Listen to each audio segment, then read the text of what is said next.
Hello friends, तो आज से हम SK18 के MCQ स्टार्ट कर रहे हैं और इसमें भी सबसे पहले हम सबसे लेटेस्ट पेपर से स्टार्ट करेंगे। तो मई का हमारे पास 21 मई का आफ्टरनून का मेडिसिन का पेपर, उससे हम स्टार्ट कर रहे हैं। सबसे पहले straight vessel along the loop of Henle that helps in concentrating urine। अब जो लूप ऑफ हेनले के करीब एक स्ट्रेट वेसल पास हो रहा होता है जो कि हेल्प करता है यूरिन को कंसंट्रेट करने में। अब ये हमारे पास लूप ऑफ हेनले इस तरह से होता है, लूप ऑफ हेनली। ये लूप ऑफ हेनली है फॉर एग्जांपल, इसके करीब से हमारे पास ये इस तरह से वेसल पास हो रहा होता है। इस वेसल को हम नाम देते हैं वेजा रेक्टा, वाजा रेक्टा। ठीक है, ये वाजा रेक्टा होता है। ये क्या करता है, कंसंट्रेट करता है यूरिन को। Excessive amount of calcium in extracellular compartment will come with the manifestation of systolic arrest। अगर कैल्शियम ज़्यादा होगा एक्स्ट्रा सेलुलर कंपार्टमेंट में, मतलब सेल से बाहर, सेल से बाहर मतलब ब्लड वेसल के अंदर अगर कैल्शियम ज़्यादा है तो उसे हम नाम देते हैं हाइपर कैल्सीमिया। तो वो क्या काज कराता है हाइपर कैल्सीमिया, वो सिस्टोलिक अरेस्ट काज कराता है। तो यही है इसका आंसर है सिस्टोलिक अरेस्ट। आप देखें यहाँ पर एक्सप्लेनेशन दिया हुआ है, एक्स्ट्रा सेलुलर कैल्शियम का मतलब है blood that is hyper calcaemia. ठीक है, calcium means more in blood. ठीक है, कैल्शियम मोर है इन ब्लड है, हाइपर कैल्सीमिया है। तो हाइपर कैल्सीमिया हो चाहे हाइपोकैलेमिया हो, इन दोनों में सिस्टोलिक हार्ट अरेस्ट होता है। फिर अगर हाइपोकैल्सीमिया हो मतलब कैल्शियम कम है ब्लड में और पोटाशियम ज़्यादा है, हाइपरकैलेमिया, इन दोनों कंडीशन में ये दोनों क्या काज कराते हैं, डायस्टोलिक हार्ट फेलियर काज करते हैं। फिर है earliest of all indicators of low calcium level in the body is. अगर बॉडी में लो कैल्शियम होगा तो सबसे पहले हमारे पास कौन सा साइन एंड सिम्टम्स अपेयर होता है जिससे हमें पता चलेगा कि हाइपोकैल्सीमिया है, तो वो है टेटानी। सबसे पहले टेटानी में क्या होता है, हमारे पास जो रिस्ट है, रिस्ट के ऊपर स्पाज्म स्टार्ट हो जाता है। जब आप टैप करते हैं तो स्पाज्म होता है, या फिर BP कफ आप जब इन्फ्लेट करते हैं तो उस वक्त भी क्या होता है फॉर 2 मिनट। तो फिर कार्पोपिडल स्पाज्म होता है, साथ में चोविस्टिक साइन होता है। ठीक है, चोविस्टिक साइन, ट्रोसो साइन। चोविस्टिक साइन जब हम लोग चीक के ऊपर, सी से चोविस्टिक, सी से चीक के ऊपर जब हम इस तरह से टैप करते हैं तो क्या है, उसकी ट्विचिंग होती है, उसी साइड पे वो ट्विच होता है, कार्पोपिडल स्पाज्म होता है। इसके अलावा ट्रोसिस साइन होता है। ये इसके टेटानी के साइन सिम्टम्स हैं और ये हाइपोकैल्सीमिया की वजह से हो रहा है। अब देखें क्यों हो रहा है, ये मैंने आपको लेक्चर्स में भी पहले बताया था कि जब भी कैल्शियम लो होता है तो फिर क्या होता है, हाइपर एक्साइटेशन हो जाता है, नर्व की जो ट्रांसमिशन है वो इंक्रीज़ हो जाती है, हाइपर एक्साइटेशन हो जाती है। किस तरह से, मैंने कहा था कि फॉर एग्ज़ाम्पल ये हमारे पास एक नर्व है, इस नर्व के ऊपर ये एक चैनल है। ये कौन सा चैनल है, फॉर एग्ज़ाम्पल सोडियम चैनल है। ठीक है, जिसके थ्रू हमारे पास डीपोलराइजेशन होना है नर्व की। अब इस सोडियम चैनल के अराउंड क्या होते हैं, कैल्शियम के पॉकेट्स होते हैं। तो नॉर्मल, अगर कैल्शियम नॉर्मल है तो यहाँ पर भी कैल्शियम बाइंड हुआ पड़ा होगा, यहाँ पर भी कैल्शियम बाइंड हुआ पड़ा होगा। तो अगर सोडियम बाहर नॉर्मल मिकदार में है तो फिर हमारे पास क्या है, जब तक कोई स्ट्रांग स्टिमुलस नहीं मिलेगा ये सोडियम अंदर नहीं जा सकेगा। वजह क्या है कि ये कैल्शियम क्या कर रहे हैं, इसको रिपल कर रहे होंगे। वजह क्या है, कैल्शियम के ऊपर भी प्लस चार्जेस हैं, सोडियम के ऊपर भी प्लस चार्जेस हैं, तो प्लस प्लस एक दूसरे को क्या करते हैं, रिपल करते हैं। जब यहाँ पर सोडियम बाहर, अगर सोडियम बहुत ज़्यादा हो जाए तो इसका मतलब यहाँ पर बाहर स्टिमुलस बहुत ज़्यादा बढ़ गया, तो फिर ये सोडियम क्या होगा, फिर ये हमारे पास कुछ सोडियम हमारे पास अंदर एंटर होगा और क्या होगा, डीपोलराइजेशन हो जाएगी। लेकिन अगर कैल्शियम कम होगा ब्लड के अंदर, तो ब्लड के अंदर कैल्शियम कम होगा, इसका मतलब यहाँ पर भी कम होगा। तो यहाँ पर फॉर एग्ज़ाम्पल कोई कैल्शियम नहीं है, हाइपोकैल्सीमिया है ना, तो कोई कैल्शियम जब नहीं है तो अगर बाहर थोड़ा सा भी सोडियम होगा वो डायरेक्टली बहुत तेज़ी से एंटर होगा सेल के अंदर। मतलब क्या है, नर्व की एक्साइटेशन को इंक्रीज़ करेगा, उसको ज़्यादा स्टिमुलेट करेगा, ओवर स्टिमुलेट करेगा। उसकी वजह से फिर क्या होता है, ये मसल्स की कंट्रैक्शन स्टार्ट हो जाती है। जाहिर सी बात है, मसल के जो नर्व्स हैं उनकी जब एक्साइटेशन ज़्यादा होगी तो मसल्स की कंट्रैक्शन भी ज़्यादा होगी। उसकी वजह से कि स्पाज्म होता है, कार्पोपिडल स्पाज्म वगैरह होता है, या टेटानी के साइन एंड सिम्टम्स अपेयर होते हैं। अच्छा, उसके बाद है अर्लीस्ट, अच्छा ये हो गया। 12 ईयर ओल्ड बॉय ब्रीथिंग है, what will happen to inhaled air in the alveoli. Old boy breathe कर रहा है तो इनहेल्ड एयर उसके एल्वेलाई में जब जाएगा तो क्या होगा, उसमें एयर वेलोसिटी इंक्रीजेज प्रोग्रेसिवली। हाँ, अब इनहेलेशन के दौरान क्या होता है, एयर वेलोसिटी इंक्रीज होती है। Which are the following is a feature associated with Cushing syndrome. Cushing syndrome में इनमें से कौन सा फीचर होता है, तो वो है मसल वेस्टिंग। जब कार्टिसोल बहुत ज़्यादा होता है तो वो क्या है, कार्टिसोल आपको पता है क्या काज कराता है, मसल वेस्टिंग काज कराता है, प्रोटीन्स की ब्रेकडाउन कराता है, जिसकी वजह से मसल्स की वेस्टिंग हो जाएगी, प्रोटीन्स कम हो गए ना मसल में तो मसल भी कम होगा, मसल वेस्टिंग इसको कहते हैं। अब ब्लड ग्लूकोज को वो इंक्रीज करता है कुशिंग सिंड्रोम। अगर यहाँ पर लिखा होता हाई ब्लड ग्लूकोज तो हम उसको भी, वो भी ठीक होता है, लेकिन वो हाई नहीं लिखा हुआ ना, सिंपल ब्लड ग्लूकोज लिखा हुआ है। अब इससे हमें क्या पता चलेगा कि ब्लड ग्लूकोज को इंक्रीज कर रहा है, कम कर रहा है। हाइपोकलीमिया तो काज नहीं करता, हाइपरकलीमिया काज करता है कार्टिसोल, और हाइपरटेंशन काज करता है हाइपो नहीं। तो इस वजह से मसल वेस्टिंग बेस्ट है यहाँ पर option. Asthma affects which are the following है, मीडियम साइज ब्रोंक्यूल्स को अफेक्ट करता है। Level of heartburn in erect position के ऊपर, हार्टबर्न की किस लेवल पे होता है, C3 के ऊपर। Main nerve supply to trachea क्या कौन सा होता है, recurrent laryngeal nerve. Preventing inactivation of sodium channel increases. अगर सोडियम चैनल जब हमारे पास डीपोलराइजेशन हो रही होती है तो उस वक्त एक्टिवेशन गेट और इनएक्टिवेशन गेट दोनों ओपन हुए पड़े होते हैं सोडियम चैनल के। अगर क्या है, इस तरह है, मैं आपको समझाता हूँ। ये फॉर एग्जांपल सेल है, इस सेल के अंदर ये क्या है, ये सोडियम चैनल है।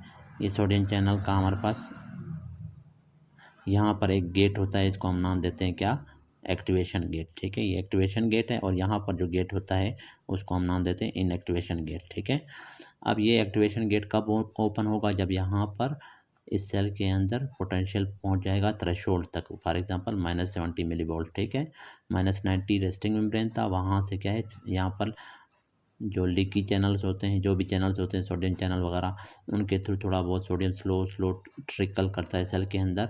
तो फिर क्या है, -90 से वो चला जाएगा, इसका पोटेंशियल जब -70 तक पहुंच जाएगा सेल का, तो फिर क्या है, ये भी वोल्टेज गेटेड सोडियम चैनल्स है ना, तो इस वजह से ये जो इसका एक्टिवेशन गेट है वो सेंसिटिव है ना टूवर्ड्स वोल्टेज। तो वो -70 को जब हमारे पास सेंस करेगा तो वो ओपन हो जाएगा। जब वो ओपन हो जाएगा तो इस तरह से, और ये इनएक्टिवेशन गेट इस वक्त पहले से ओपन हुआ पड़ा है। ठीक है, इनएक्टिवेशन गेट ओपन हुआ पड़ा होता है इस टाइम। तो क्या है, ये वाला एक्टिवेशन गेट भी ओपन हो गया, इनएक्टिवेशन गेट पहले से ओपन हुआ पड़ा था। तो अब क्या है, सोडियम तेज़ी से अंदर आएगा और -70 से जाएगा, क्या है, इस सेल का पोटेंशियल 0 तक या +10 तक जाके पहुंचेगा। इसको हम नाम दे रहे थे डीपोलराइजेशन। अब क्या होगा, अगर वो कह रहे हैं कि अगर ये एक्टिवेशन गेट ज़्यादा देर तक ओपन रहे, अब ये एक्टिवेशन गेट हमारे पास क्या है, इसका भी एक ड्यूरेशन होता है, तो उसके बाद वो डायरेक्ट ये बंद हो जाता है। लेकिन अगर किसी भी वजह से ये एक्टिवेशन गेट क्लोज ना हो, ज़्यादा देर तक ओपन रहे, तो फिर सोडियम अंदर आता रहेगा। जब आता रहेगा इसका मतलब +10 से भी वो पोटेंशियल ज़्यादा बढ़ जाएगा, +20 या +30 तक चला जाएगा। तो नॉर्मली अगर हमारे पास इस तरह से था, ये रेस्टिंग मेम्ब्रेन पोटेंशियल था, और ये हमारे पास थ्रेशोल्ड था, थ्रेशोल्ड के बाद ये डीपोलराइजेशन हो रहा था, डीपोलराइजेशन हमारे पास इस तरह ना, फॉर एग्जांपल ये +10 तक हो रहा था ना। तो अब जब हमारे पास ज़्यादा देर तक ओपन रहेगा, ठीक है, ये वोल्टेज गेटेड चैनल, तो ये +10 से भी ये हो जाएगा। ठीक है, ये स्ट्रोक बढ़ जाएगा। ठीक है, मतलब ये पीक, ये जो पोटेंशियल की जो हाइट है वो बढ़ जाएगी, वो +10 की बजाय +20 या +30 तक जाएगा। सिंपल सी थोड़ा सा कॉमन सेंस वाली वो है। ठीक है, इसको आप थोड़ा सा वो इमेजिन करें, आपको समझ आ जाएगी। ठीक है, तो यही कह रहा है कि preventing inactivation of sodium channel. ठीक है, जो सोडियम चैनल्स हैं उसके अगर इनएक्टिवेशन को हम लोग प्रिवेंट कर रहे हैं, इनएक्टिवेशन का यही मतलब है कि उसके एक्टिवेशन गेट को हम ओपन रख रहे हैं। ठीक है, उसको इनएक्टिवेशन से प्रिवेंट करना मतलब उसके एक्टिवेशन गेट को और इनएक्टिवेशन गेट को हम क्या कर रहे हैं, ओपन रख रहे हैं प्रोलॉन्ग पीरियड के लिए। तो फिर क्या होगा, वेलोसिटी ऑफ एक्शन पोटेंशियल का जो हमारे पास हाइट होगा वो अप स्ट्रोक उसकी होगी। ये इस तरह भी आ सकता है, height of action potential increase, इस तरह। Bronchopulmonary segment in right lung कौन सा होता है, कितने होते हैं, 10 होते हैं। Compression of first lumbar vertebrae, first lumbar vertebrae की अगर कंप्रेशन होगी, अब फर्स्ट लंबर वर्टिब्री के नीचे स्पाइनल कार्ड का एंड होता है जिस, और टैपर्ड एंड होता है, पॉइंटेड एंड होता है ना, तो उसको हम नाम दे रहे थे कोनस मेडुलारिस। ये हम लोगों ने पढ़े हुए थे। ठीक है, स्पाइनल कार्ड वाले हिस्से में। तो ये है हमारे पास कोनस मेडुलारिस, और ये किस लेवल पे, L1 के। अगर L1 वर्टिब्री कंप्रेस होगा तो इसको कंप्रेस करेगा, यहाँ पर जो नर्व्स हैं, फाइबर्स हैं, वो कंप्रेस होंगे, और जो साइन एंड सिम्टम्स अपेयर होंगे उसको फिर हम नाम देंगे कोनस मेडुलारिस सिंड्रोम। क्योंकि इस पार्ट को कोनस मेडुलारिस कह रहे थे ना, स्पाइनल कॉर्ड का जो लास्ट वाला एंड है टेपर्ड, तो वो कंप्रेस होगा, साइन और सिम्टम्स जो अपेयर होंगे उसको कोनस मेडुलारिस सिंड्रोम कहेंगे। फिर है पेशेंट ब्लाइंड फोल्डेड, एक पेशेंट है उसकी आंखें हमने क्या कर दिए, कपड़ा बांध दिया उसके ऊपर। Asks to identify the structure in the hand which area assessment is being done. तो एक पेशेंट है उसकी आंखें हमने बांध दी हैं पट्टी से, उसके बाद उसके हाथ में हमने कोई भी ऑब्जेक्ट पकड़ा दिया और उससे पूछ रहे हैं कि ये क्या है। तो ये हम किस एरिया को, ब्रेन के किस एरिया के फंक्शन को हम लोग चेक करना चाह रहे हैं, तो ये है सोमेस्थेटिक एसोसिएशन एरिया को हम चेक करना चाह रहे हैं। अगर ये नहीं होगा ऑप्शन में तो फिर आपने प्राइमरी सोमेस्थेटिक एरिया लगाना है। अब ये सोमेस्थेटिक एसोसिएशन एरिया का फंक्शन क्या होता है, इसका फंक्शन है कि shape of the object, texture of the object वगैरह को ये डिटरमाइन करता है। अब शेप ऑफ द ऑब्जेक्ट हमारे पास, अगर किसी बंदे की आइज़ क्लोज भी कर दें तब भी उस बंदे को पता चलता है ना, अगर वो किसी ऑब्जेक्ट को पकड़ेगा तो टच करेगा तो उसे पता चलेगा कि ये ऑब्जेक्ट हार्ड है, सॉफ्ट है, शेप इसका किस तरह है, टेक्सचर किस तरह है, किस चीज़ से बना हुआ है, तो उसको क्या है पता चल जाता है सिर्फ टच करने से। तो वो कैसे पता चलता है, क्योंकि वो सेंसेशन जाते हैं सेकेंडरी सोमेस्थेटिक एसोसिएशन एरिया के पास, तो वो हेल्प कराता है कि ये चीज़ क्या है, इसका शेप किस तरह है, ट्रायंगुलर है, राउंड है, लेंथ में कितना है, विड्थ में कितना है, लेकिन हार्ड है, सॉफ्ट है। लेकिन अगर ये वाला एरिया डैमेज होगा, सेकेंडरी सोमेस्थेटिक एरिया, फिर क्या होगा, फिर हम लोग चीज़ों को, shape of the object and texture of the object को रिकॉग्नाइज नहीं कर पाएंगे। अगर हमारे आइज़ क्लोज होंगे ना, आइज़ ओपन होंगे फिर तो ज़ाहिर है हमें पता चलेगा कि इसका हमारे पास शेप क्या है, राउंड है, ट्रायंगुलर है, तो वो तो देख रहे हैं ना। लेकिन आइज़ क्लोज अगर कर दें फिर उस बंदे को कोई चीज़ हमारे पास टच करवाएं तो उसको पता नहीं चलेगा कि इसका शेप और टेक्सचर किस तरह है, अगर उसका सेकेंडरी सोमेस्थेटिक एसोसिएशन एरिया डैमेज होगा। इसके अलावा अगर ऑप्शन में ये वाला नहीं होगा, ये सेकेंड सोमेस्थेटिक एसोसिएशन एरिया नहीं होगा, तो फिर प्राइमरी सोमेस्थेटिक एरिया आपने लगाना है, उसका भी रोल होता है। अगर अगर इसको पर कहते हैं स्टेरोगोनोसिस, स्टेरोगोनोसिस या एस्टीरोगोनोजिया, एस्टीरोगोनोजिया, एस्टीरोगोनोजिया। एस्टीरोगोनोजिया क्या है, एस्टीरोगोनोजिया का मतलब है कि can not tell about the shape and texture of the object when eyes are blindfolded. ठीक है, जब आइज क्लोज हों तो बंदे को पता नहीं चलता shape of and texture of the object का, इसको कहते हैं एस्टीरोगोनोजिया। तो अगर सेकेंडरी सोमेस्थेटिक एसोसिएशन एरिया या प्राइमरी सोमेस्थेटिक एरिया अगर डैमेज होंगे तो फिर क्या होगा, हमारे पास होगा स्ट्रोक्नोजिया होगा। अब टेम्परेचर 106 डिग्री फ़ारेनहाइट है एंड ह्यूमिडिटी 10% है, heat loss from the body will be, heat loss किस तरह से होगा बॉडी से, वो होता है कन्वेक्शन के थ्रू। ठीक है, अब इसमें सिंपल ये मैं आपको बताता हूँ, अगर एक बंदा है नेकेड है और वो हमारे पास खड़ा हुआ है, ठीक है, तो फिर हमारे पास क्या होगा, हीट लॉस रेडिएशन के थ्रू होता है, रेज के जरिए ना। अगर वो बंदा लाइक सोया हुआ है या बैठा हुआ है किसी टेबल सरफेस पे ना, ये टेबल है उसके ऊपर वो बंदा सोया हुआ है, नेकेड है ना, तो उसकी बॉडी से जो हीट निकलेगा वो कंडक्शन के थ्रू। ठीक है, मतलब किसी सॉलिड ऑब्जेक्ट के साथ अगर वो उसके ऊपर लाइक कर रहा है, उसके ऊपर टच में है ना, तो फिर क्या है, हीट लॉस क्या है, कंडक्शन के थ्रू होगी। लेकिन अगर हमारे पास वो क्या है, वैसे खड़ा हुआ है, लेटा नहीं हुआ किसी टेबल वगैरह या बेड वगैरह के ऊपर, और नेकेड, दोनों कंडीशन में नेकेड, तो फिर हमारे पास हीट लॉस किस रेडिएशन के थ्रू हो रहा है। और तीसरा जो चीज़ है, ह्यूमिडिटी अगर मेंशन हो, ह्यूमिडिटी अगर मेंशन किया हो कि ह्यूमिडिटी इतना है, ठीक है, ह्यूमिडिटी कम है, ज़्यादा है, तो फिर क्या होगा, फिर जो हमारे पास हीट लॉस होगा वो है कन्वेक्शन के थ्रू होगा। ये सिंपल, ये कंसेप्ट आप याद रखना। ठीक है, अब यहाँ पर एक्सप्लेनेशन दिया होगा। अब देखें, पेशेंट नेकेड है, हीट लॉस रेडिएशन के थ्रू हो रहा है। फिर पेशेंट नेकेड है और लाई कर रहा है सरफेस ऑफ द टेबल पे, तो देखें कंडक्शन के थ्रू हो रहा है। फिर यहाँ पर एक एक्स्ट्रा भी इन लोगों ने दिया हुआ है कि पेशेंट नेकेड है और साथ में टेम्परेचर भी मेंशन है, तो उस वक्त हीट लॉस रेडिएशन और कंडक्शन दोनों के थ्रू हो रहा है।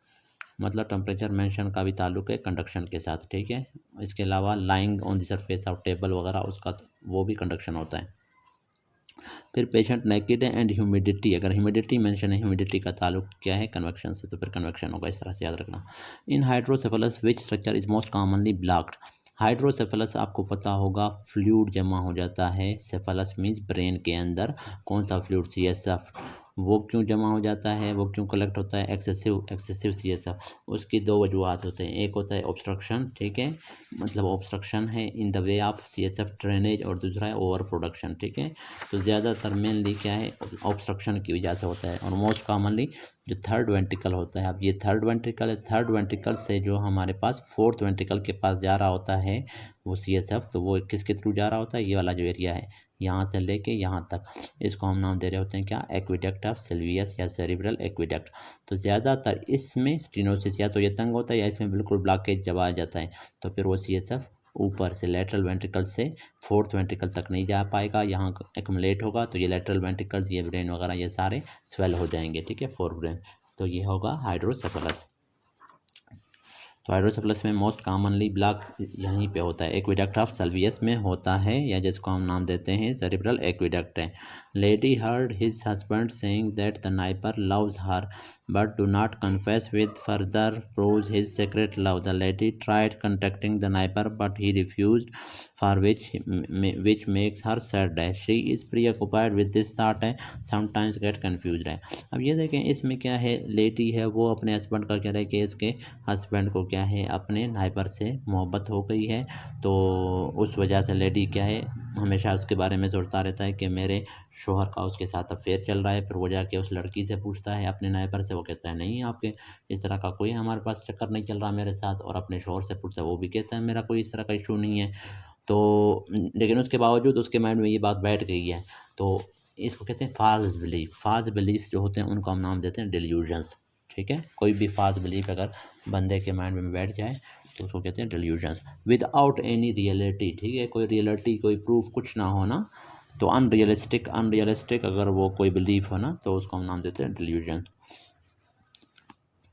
विच of the following is detected by peripheral chemo receptors. अब देखें chemo receptors, chemo means chemicals, receptor means receptor, वो रिसेप्टर्स जो कि केमिकल्स को सेंस करते हैं। तो ये पेरिफेरल भी होते हैं और सेंट्रल भी होते हैं। जो पेरिफेरल कीमो रिसेप्टर्स होते हैं वो किस चीज़ को सेंस करते हैं, ब्लड के अंदर ऑक्सीजन की पार्शियल प्रेशर को, ठीक है, आर्टेरियल प्रेशर ऑफ ऑक्सीजन को सेंस करते हैं। अगर वो डिक्रीज हुआ पड़ा होगा तो फिर ये कीमो रिसेप्टर्स एक्टिवेट होंगे पेरिफेरल। लेकिन सेंट्रल कब एक्टिवेट होते हैं, जब पीएच अगर हमारे पास एसिडिक होगा, पीएच अगर एसिडिक होगा सीएसएफ के अंदर या फिर इंटरस्टिशियम ऑफ ब्रेन के अंदर, तो फिर क्या होगा, सेंट्रल कीमोरिसेप्टर्स एक्टिवेट होंगे। इसके अलावा CO2 अगर इंक्रीज दूसरे नंबर पे, सबसे पहले सबसे ज़्यादा सेंसिटिव किस पीएच की तरफ है, ठीक है, सेंट्रल कीमोरिसेप्टर। दूसरे नंबर पे कार्बन डाइऑक्साइड को भी सेंस करता है, ठीक है, लेकिन वो इंक्रीज कार्बन डाइऑक्साइड को, ठीक है, आर्टेरियल ब्लड में अगर कार्बन डाइऑक्साइड इंक्रीज होगा तो वो उसको भी सेंस करेगा। लेकिन सबसे पहले सबसे most sensitive towards CSF pH या इंटरस्टेशियल पीएच, हाइड्रोजन आयन या इंक्रीज हाइड्रोजन आयन, मतलब एसिडिक पीएच अगर होगा तो उस वक्त सेंट्रल कीमोरिसेप्टर्स एक्टिवेट होंगे।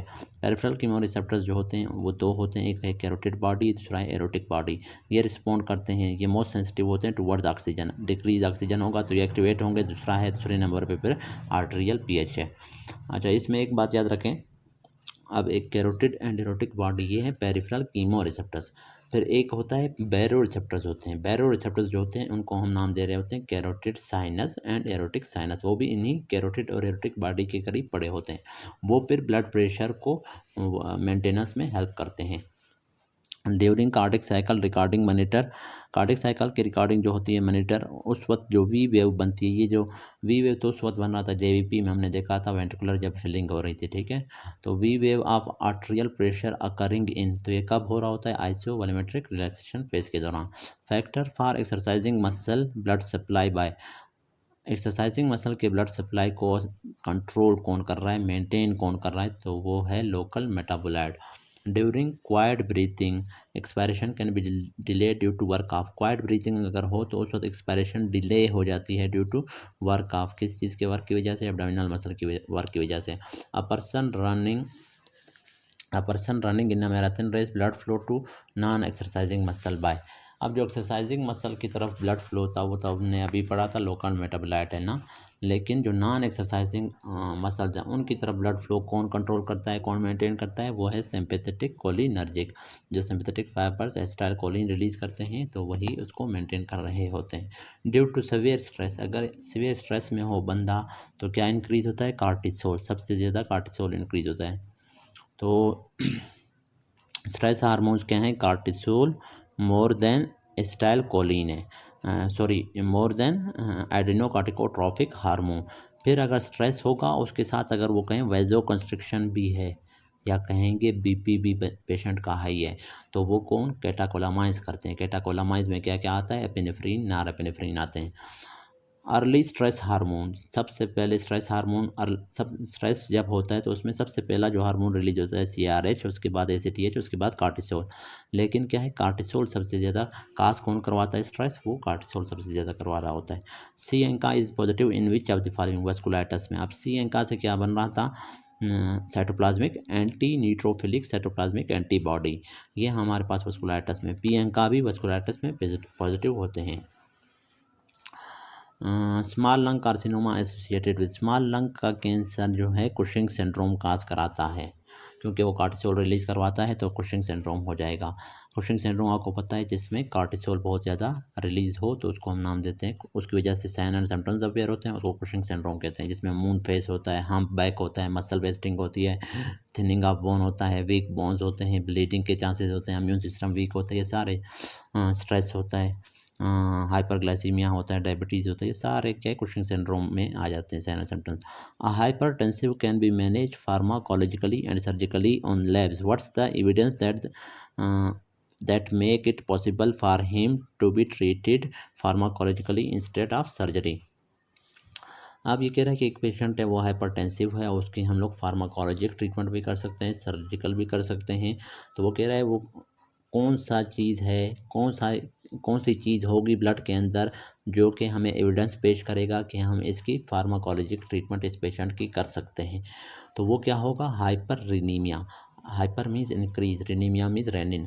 अगर रेनिन इंक्रीज हुआ पड़ा होगा ब्लड में तो फिर उसको हम लोग फार्माकोलॉजिकली मतलब मेडिसिन के थ्रू ट्रीट कर सकते हैं, सर्जरी की ज़रूरत नहीं है। उसकी वजह क्या है, रेनिन कब इंक्रीज होता है, जब ब्लड फ्लो डिक्रीज होता है टूवर्ड्स क्या है, distal convoluted tubule. Blood flow decrease हो या सोडियम का फ्लो डिक्रीज हो जाए towards distal convoluted tubules of nephron, तो उस वक्त रेनिन रिलीज होता है। JG सेल से जक्स्ट्रा ग्लोमेरुलर सेल्स क्या रिलीज करते हैं, रेनिन।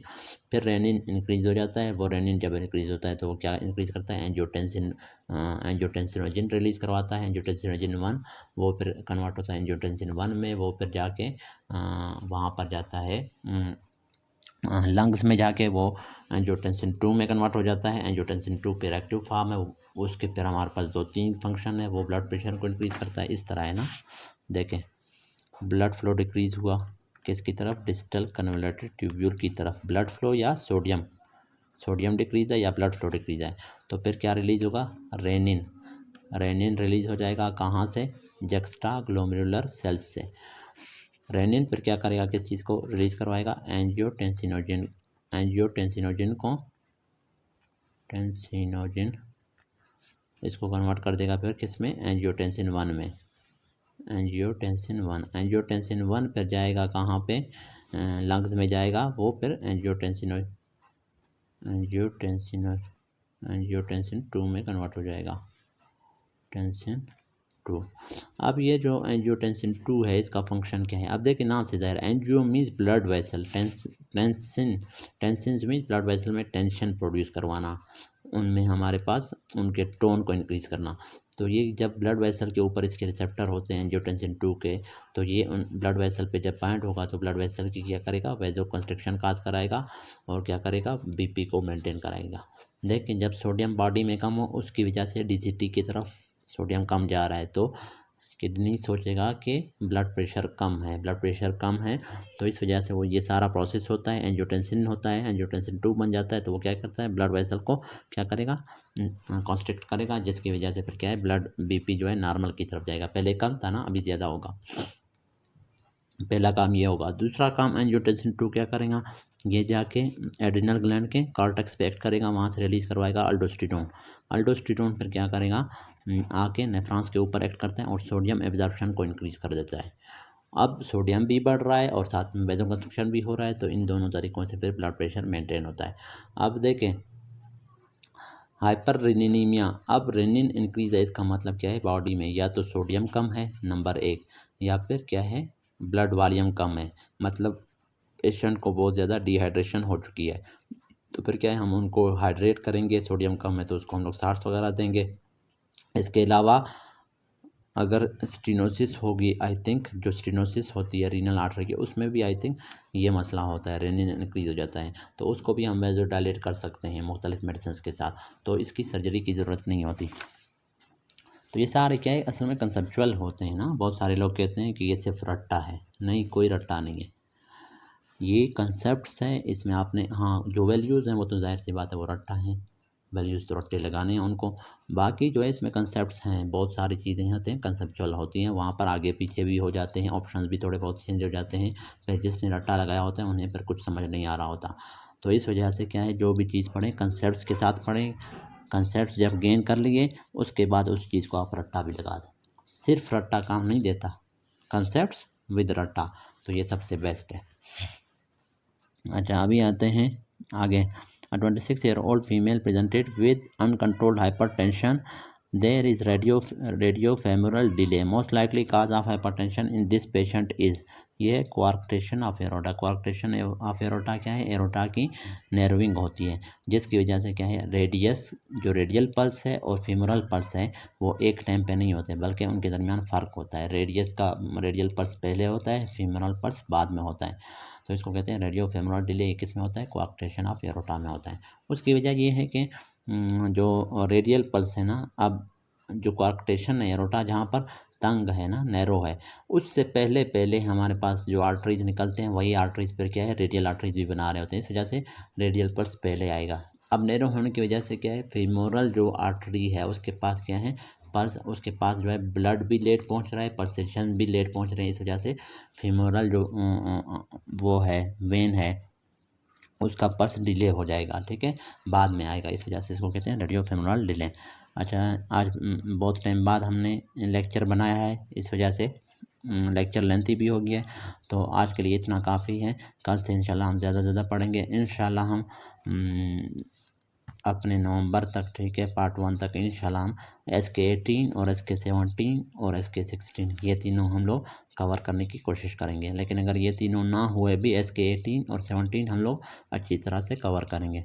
अभी अगर आपको कुछ समझ नहीं है तो आप कमेंट्स में पूछ सकते हैं। अच्छा इसमें एक बात याद रखें, मैं सिर्फ मेडिसिन की बात नहीं कर रहा, अब ये SK गोल्डन 18 है, इसमें सब जितने भी स्पेशलिटीज़ हैं सबके पेपर्स हैं, वो सब हम डिस्कस करेंगे। सेम इसी तरह इसके गोल्डन 17 जो है उसमें भी हम सारे डिस्कस करेंगे, सारे पेपर, चाहे वो सर्जरी के हों, मेडिसिन के हों, चाहे गायनी के हों, चाहे एनेस्थीसिया के हों, चाहे रेडियो के हों, वो सारे हम पढ़ेंगे, डिस्कस करेंगे। अगर कुछ समझ नहीं आए तो आप कमेंट्स में पूछ सकते हैं। Thank you.